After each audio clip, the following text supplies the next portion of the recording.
Bienvenidos a una nueva entrevista aquí en DFTV para ahondar en las proyecciones de las principales monedas de América Latina. Estamos junto a Jaime Achondo, gerente de la mesa de dinero de Finsa. Jaime, muchas gracias por estar aquí con nosotros. Gracias a usted. En términos generales, Jaime, y con el panorama que tenemos en el exterior, ¿cierto? Por un lado la crisis que hay en Ucrania y también la posibilidad de un alza de tasa en Estados Unidos. ¿Cuáles son las proyecciones para las principales monedas de América Latina así en general? Las proyecciones para las principales monedas de América Latina es que sigan esta senda, este camino de depreciación.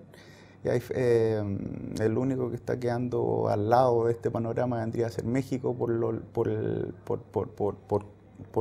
la cercanía que tiene con Estados Unidos, claro. Y como van de la mano, si es que Estados Unidos va de menos a más en términos de crecimiento, ellos también deberían estar mejor.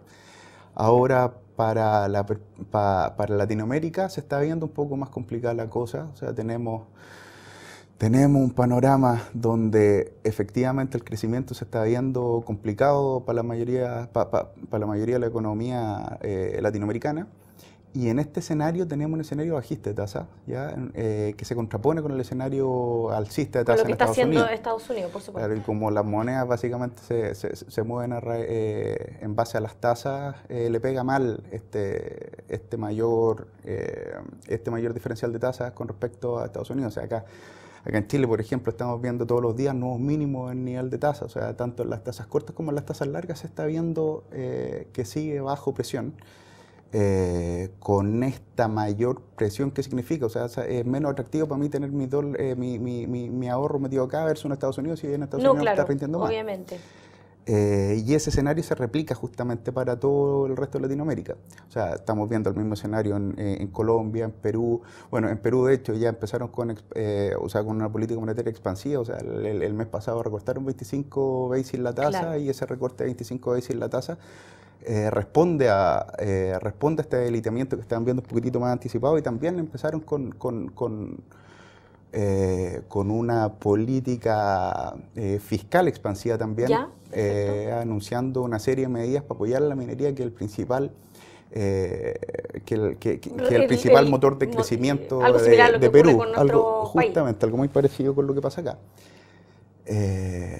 Para el peso chileno, Jaime, bueno, que obviamente estamos aquí en Chile, lo que más nos preocupa qué va a pasar con el peso, donde también tenemos otra presión, que es lo que va a ocurrir con el Banco Central, donde ya se especula que podría haber un nuevo recorte de la tasa, ¿cierto? Justamente, sí, nosotros estamos esperando que para la próxima reunión del Banco Central, o sea, bueno, mañana viene dato de inflación, eso puede cambiar un poco el panorama, pero dado los datos que estamos viendo ahora con el IMASEC, que salió bastante más débil de lo que esperaba el mercado, eso significa que efectivamente el Banco Central ya tiene que, o sea, si bien ha venido bajando tasa, esperamos que ahora recorte tasa de nuevo 25 puntos básicos y que la llegue a niveles de 3% acá a fin de año, en primera instancia. Tal vez podría incluso recortarla en 50, se ha hablado. Existe una posibilidad, o sea, si tenemos un dato IPC negativo, este dato IPC negativo podría darle la facultad al Banco Central para bajar 50 puntos la tasa. En ese escenario, sí, el peso se debilitaría aún más de lo que estamos viendo ahora. El peso se ha debilitado últimamente, claro, por las tensiones geopolíticas que estamos viendo, o sea, exacto. Rusia, Ucrania, la Franja de Gaza, que Irak, se ve bastante complejo, que no se están viendo fáciles. No. Entonces, bajo ese panorama, tenemos presiones para comprar dólar acá a nivel local. Estas presiones, claro, esas son las tensiones geopolíticas, pero también el diferencial de tasas. O sea, vemos que acá en Chile estamos marcando nuevos mínimos en las tasas, o sea, tanto en nominales como en UF estamos buscando mínimos, y estos mínimos le dan presión, por supuesto, al tipo de cambio. ¿Y hay posibilidades de que el dólar alcance los 600 pesos, Jaime, en el corto plazo? Si es que se llegase a empeorar la situación geopolítica, o sea, principalmente entre Rusia y Ucrania, yo creo que veríamos más arriba el tipo de cambio, podríamos ver los 600 pesos, no los descarto en absoluto. No se descarta para nada que alcance los 600, además que ya está cercano a los 580. Justamente, sí. Habiendo un nuevo recorte, probablemente algunos analistas dicen que llegue a 590 en el corto plazo, y de ahí que alcance los 600 ya no es tan difícil. Sí, o sea, mira, técnicamente los niveles de 577 para nosotros es clave. Ya hoy día hoy día se vio un escenario un poco más bajista para el dólar. Pero al empeorarse la situación afuera en Ucrania empezaron a haber declaraciones un poquitito más violentas entre Rusia y Estados Unidos, y eso hizo que se dieran vueltas las bolsas a nivel local, a nivel internacional, las monedas latinoamericanas. A nivel latinoamericano se depreciaron aún más las monedas, y en este también el peso es una moneda que se transa en todos lados. Entonces, por supuesto, fue tomado también y volvió sobre niveles de 577. Entonces, efectivamente, puede haber una subida un poquitito más, pero debería responder ante presiones un poquitito más fuertes a nivel geopolítico, ¿ya? O que la inflación en Estados Unidos, perdón, la inflación acá a nivel local sea ya un dato negativo y eso le dé ya espacio al Banco Central para ser un poco más agresivo en los recortes, y en esa agresividad justamente cambiar algo más el panorama que estamos viendo ahora. Jaime, y retomando el tema de la FED, que ha sido uno de los debates dentro de los analistas en estos últimos días, sobre todo al ver un PIB mejor a lo esperado en el segundo trimestre, también se vio un dato del sector de servicios mejor a lo previsto, y los pedidos a fábrica en Estados Unidos que crecieron más de lo esperado en el mes de junio. Ante este panorama, y el presidente de la FED de Dallas diciendo que el camino que está teniendo la FED es de subir las tasas antes de lo previsto. Los analistas habían dicho que probablemente sería a mediados del año 2015. ¿Qué pasa si efectivamente el alza de tasas ocurre en el primer trimestre del año 2015? ¿Qué pasaría con las monedas latinoamericanas? Sí, veo difícil ese escenario, que el primer trimestre del 2015 empiecen a subir tasas. O sea, si es que ese fuera el escenario base, si es que eso llega a pasar, yo creo que la depreciación de la moneda emergente debería ser incluso un poquitito más pronunciada. Yo creo que el alza de tasas debería venir fines del 2015, más cercano al 2016, porque si bien se está viendo un mejoramiento en la economía americana, o sea, apareció el GDP esta semana, el crecimiento que se esperaba un 3%, el mercado estaba parado ahí y salió un 4%, o sea, fueron datos bastante mejores.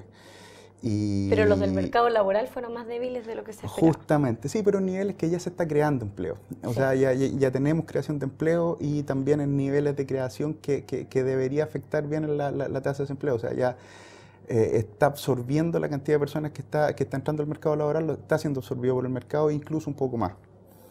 Entonces, claro, estamos viendo un escenario un poco más positivo para Estados Unidos, y eso apunta a que, claro, el escenario de tasas cambie un poco. Pero no como para que sea a comienzos del año 2015. Lo veo poco probable.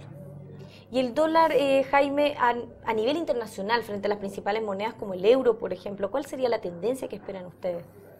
También creo que la economía europea está algo más débil que la americana, y el inicio ciclo de tasa alcista debería ser antes para Estados Unidos que para Europa, ¿ya?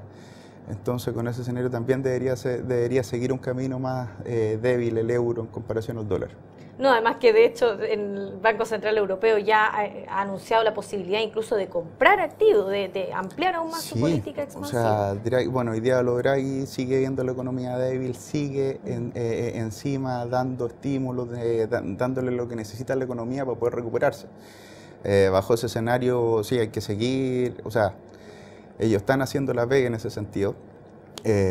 Bajaron las tasas en junio. Bajaron las tasas, llevaron la tasa de depósito a niveles negativos, cosa que en verdad no es sin precedentes. Son medidas muy pro estímulo, y eso juega en contra de la FED, que está en un escenario un poquitito de salida de estos estímulos. O sea, no, claro. El balance de la FED lo aumentaron, mientras algunos amplían su política, subió prácticamente 4 trillones de euros, y esos 4 trillones deberían empezar ya a notarse en la economía, y creo que lo estamos viendo. No, y de hecho ya todos saben, el mercado ya da por hecho que el programa de compra de activos en Estados Unidos llega a su fin ahora en el mes de octubre. Sí, en octubre deberían ya terminar el quantitative easing, o sea, esta compra no convencional de activos debería terminarse en octubre. Para mí eso ya está completamente metido en los precios, o sea, no debería haber sorpresa por ese lado. No. O sea, si es que la mantienen un poquitito más a largo tiempo, yo podría venirse en un escenario donde caigan algo las tasas en Estados Unidos, pero en verdad lo veo muy difícil. O sea, aquí ya en resumen, Jaime, para ir terminando, los principales factores externos que podrían golpear a nuestras monedas de América Latina, ya volviendo a la región, sería entonces que las tensiones geopolíticas aumentaran en Gaza, por ejemplo, que también la crisis en Ucrania vaya increciendo, que Rusia y Occidente mantengan esta guerra económica, y por otro lado que haya una alza de tasas en Estados Unidos, ¿cierto? Esos serían como los principales factores. Ese sería el escenario, ese para mí el escenario base. O sea, claro, que se complique en forma adicional todo lo que está pasando en Rusia y Ucrania, podría ser los factores que llevaran el peso a nivel local a niveles de 600. Sin ese escenario, para mí estamos viendo buena parte de la incorporación del escenario tasas dentro de los precios, o sea, un 577, 580 son niveles que ya están preciando en buena medida el movimiento de tasas. Y el empujoncito adicional sería o el aumento de las tensiones geopolíticas o bien que el IMASEC siga saliendo, o sea, con la misma tendencia que lo hemos visto, o sea, que se siga empeorando. Que en el mes de julio sea igual de malo que en el mes de junio. Y con una inflación negativa, claramente le da espacio al Banco Central para que siga moviendo y cambie un poco el escenario que estamos viendo hoy. Obviamente el dólar se dispara frente al peso. Sí. Jaime, muchas gracias por haber estado aquí con nosotros comentando las proyecciones de las principales monedas de América Latina. Muchas gracias a ti. Y a ustedes los esperamos en una siguiente entrevista aquí en DF TV.